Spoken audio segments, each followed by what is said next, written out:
Ayah. فَبِأَيِّ آلَاءِ رَبِّكُمَا. How many of the favors which Allah SWT is giving us forget, and to kaziban is to think of as falsehood as well. If you look at the word kidh, to deny it, to not even acknowledge it. First we have to try to acknowledge that Allah SWT has given us a ni'mah.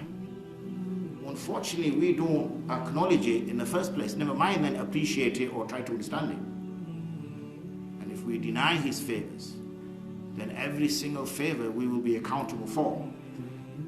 And if we express our gratitude for the favors which Allah SWT has given us, then at least I believe we are somewhere in at least being safe from His wrath. And at least that ni'mat will stay with us a little bit longer. But again, because of the favors Allah SWT has given us, and we've not expressed our true gratitude to them, then these things will be taken away one by one. And why do we need that to happen to us? For us to then reflect. Because if Allah SWT wants us to remember Him, then isn't it better we remember Him when He gives us something, rather than remember Him when He takes something away? So it's better that whenever Allah SWT is giving us anything, is to do shukr. Say, Alhamdulillah, that you give us this.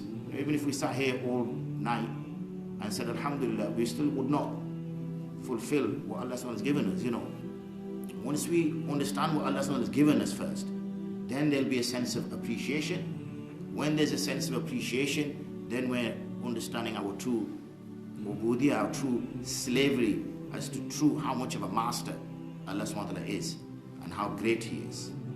And this in itself, why do we say Allahu Akbar? We say these Arabic words, but what are we saying? Allahu Akbar. Allah is the greatest. What do we mean by that? Greatest in what? So we need to kind of ponder and reflect over the language that we use, the verses that we recite, and just pause a little bit. Okay, you don't need to take a 3.5-hour drive in the rain, or even a 5-minute sit down in the masjid, just to ponder for those minutes and say, Ya Allah, I have been blind and dumb and unappreciative for what you have given me. I recognize now what you've given me. It's like a child who's 17, 18, 19 years old, and his father or mother asks him to do something, and the child turns and says, what have you ever done for me? What have you ever done for me? And that mother looks at him. It's the same thing here, isn't it? The father looks at him like, what are you talking about? In the same way, how are we any different when it comes to Allah SWT?